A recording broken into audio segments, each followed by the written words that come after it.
Mas marami ang mga Pilipinong umaasa sa masayang Pasko ngayong taon kumpara noong 2024. Sang-ayon diyan ang ilang nakausap natin na namamasyal sa Luneta sa Maynila. Ang lagay doon, tinutukan live ni Oscar Oida. Oscar! Yes, Emil, sa mga sandaling ito, na-enjoy na ng gusto ng ating mga kapuso ang Fountain and Lights display na isa talaga sa pinakadinarayo dito sa Rizal Park, Luneta tuwing Pasko. Maga pa lang kanina, marami nang nag-i-enjoy sa Pasko feels ng Rizal Park, Luneta sa Maynila. Sa palamuti pa lang, deck the halls with boughs of holly talaga ang datingan. Kanya-kanyang pwesto na rin ang ilang mag-anak para paghandaan ang kanilang advanced Noche Buena. Simpleng ano lang din po, maha, tinapay, tas kanin, adobo, tas ano rin po, konting pichi-pichi. Para may mabago lang din po, sir. Tsaka ngayon lang din po kasi kami nagsama-sama. Ang mga bata naman, kung hindi abala sa paglalaro, nagpa-practice ng dance moves. Para kapag pinasiklaban sina lola at lolo, mas bongga daw ang pamasko. Papahuli ba naman si Bantay? O di ba? Slay kung sleigh bells jingling. Kasi pagka dito po, mas malilibang yung mga bata. Makapagtakbo.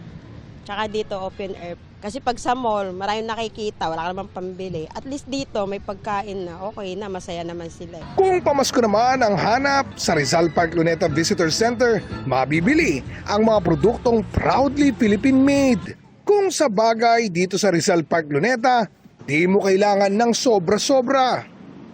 Kung walang baon, may mga affordable na pagkaing paninda at may simpleng laruan at makukulay na lobo na mabibili sa abot kayang halaga. Sa dami ng magagawa at mabibili, may paalala ang pamunuan ng parke. Wag po natin kakalimutan ang clean as you go. At kung maaari ay makapagdala sila ng reusable items para maiwasan po yung kalat. Isa pang paalala, hanggang alas 11 lang ng gabi ang parke ngayong araw at bukas. Kaya ang pamilya Bellones na dumayo pa mula Binangonan, plano sana dito. Tapos nag-hire kami ng simpleng hotel lang para mamaya. Then mamayang gabi, banding ulit. halos lahat ng nakita ko rito, all smiles pa rin ngayong Pasko. Kahit kaliwat kanan ang mga hamon sa bansa. Tila sinasalamin ang lumabas sa pinakahuling survey ng social weather stations na 68% ng mga Pilipino ang umaasang magiging masaya ang Pasko ngayong taon. Mas mataas ito kumpara noong 2024. Enjoy na natin yung buhay natin hanggat nandito tayo sa ibabaw ng mundo. Kahit may problema, tinitiis na lang din, gawa ng paraan.